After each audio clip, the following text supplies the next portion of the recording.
C'est un grand ascenseur émotionnel en fait, le métier d'entrepreneur, je crois. C'est que des échecs et des petites victoires. Ce qui fait une partie des succès des startups, c'est la résilience. Hein. C'est à chaque fois qu'on tombe, on se relève. Mais c'est comme ça qu'on se construit. C'est comme ça que la culture de la startup se construit.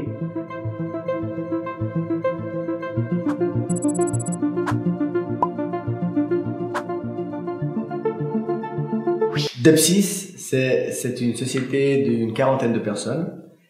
On aide les gestionnaires du réseau électrique à intégrer efficacement les panneaux solaires, les véhicules électriques sur le réseau électrique, puisque c'est le réseau qui, ces prochaines années, va devoir gérer cet afflux d'énergie qui va arriver, qui va aller dans tous les sens.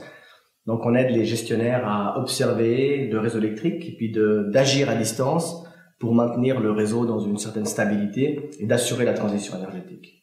On a une filiale en Allemagne, on est actif dans une dizaine de pays et on livre à une quarantaine de clients aujourd'hui. Étudiant, je pense que c'est bon. Intéressé. Intéressé, passionné, ouais, je pense que la passion, ça nous a réunis.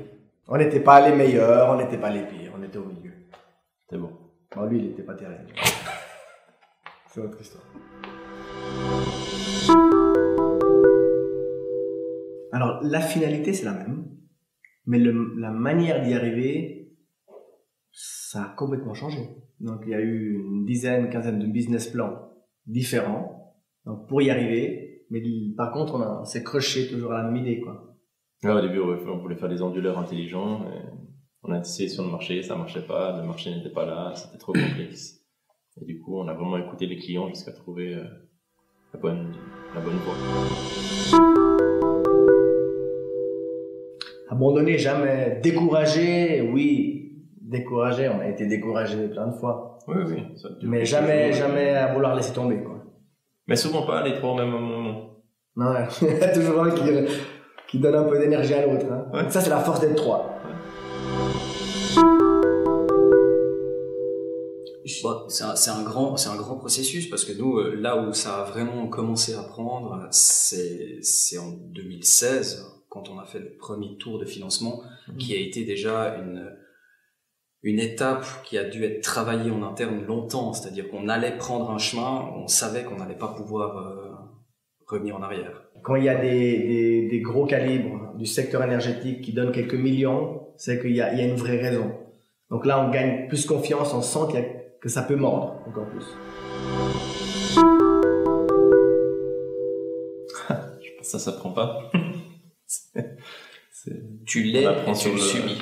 Ouais, tu l'apprends au fur et à mesure des expériences que tu as, je pense.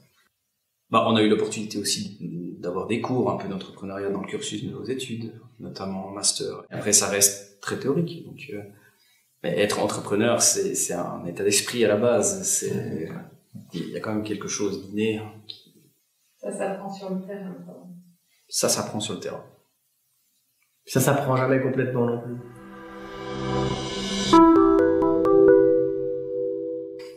Vas-y à fond. Faut y aller. Bah oui, c'est une expérience qu'on peut pas vivre autrement que, enfin oui, on peut potentiellement la vivre après, mais à la sortie de ses études, autant se lancer tout de suite, non? C'est là où on a le moins à perdre. Ouais, il y a le moins à perdre, et puis voilà, on a toute l'énergie, on a les connaissances à disposition avec qui on a travaillé pendant 3 ans, ou même 5 si on a fait le master. Je pense qu'il faut pas hésiter s'il y a cette envie d'entreprendre. Parce que se réveiller tous les matins pour soi-même, je pense que ça n'a pas de prix. Ce qu'on veut, c'est continuer à lancer Depsys sur le plan international, comme on le fait aujourd'hui, d'avoir une position forte sur le terrain, de participer à la transition énergétique, parce que c'est maintenant qui est en train de se passer. C'est maintenant que les gestionnaires ont besoin de nous. Donc il faut, je pense, continuer à avoir plaisir, surtout à faire grandir la société. Et l'avenir nous dira.